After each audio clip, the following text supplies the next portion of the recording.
Hallo zusammen, wir sind von der Kante Surse und bei uns kommt heute der Reto Lipp vorbei. Wir sind schon gespannt, ob er unsere Fragen beantworten kann und hoffen, dass wir ihn herausfordern können. Was hat die Aufhebung des Mindestkurs für eine Bedeutung? Ja, eben das haben wir gesehen im Januar, oder? Ist plötzlich die Schweizer Währung gerade durchs Dach geschossen, ist gerade 15% an Wert zugenommen mit einem Schlag. Das hat es eigentlich noch gar nie gegeben. Von heute auf morgen gerade 15%.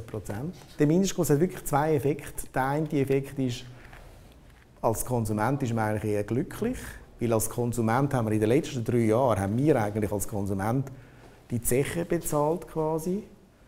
Es war quasi wie eine Versicherung für die Firmen. Die haben gewusst, 1,20, es bleibt einfach immer 1,20. Das ist noch schön für die Firmen, die Sicherheit. Das haben wir aber ein bisschen gezahlt als Konsumenten. Und jetzt ist das weg. Und jetzt ist es für gewisse Firmen, für viele Firmen, für den Tourismus natürlich auch, ein grosses Problem.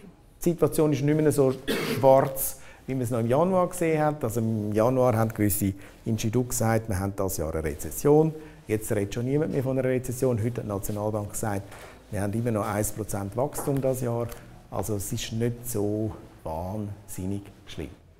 Wie seht ihr das? Habt ihr euch mit Euro eingedeckt? Also wir haben jetzt, die Familie hat nichts eingekauft. Sie haben zwar wollen, aber mein Vater hat immer noch gewartet, bis er noch tiefer wird. Aber jetzt ist er nicht tiefer geworden. Der hat es verpasst. Ja, den richtigen Moment verpasst. Das ist wie an der Börse, der richtige Moment ist ganz schwierig. Ich bin gerade einen Tag nach der Aufhebung Euro rausgelassen und habe gedacht, dass ich in den Ferien mal auf Deutschland shoppen und das sind wir auch zusammen.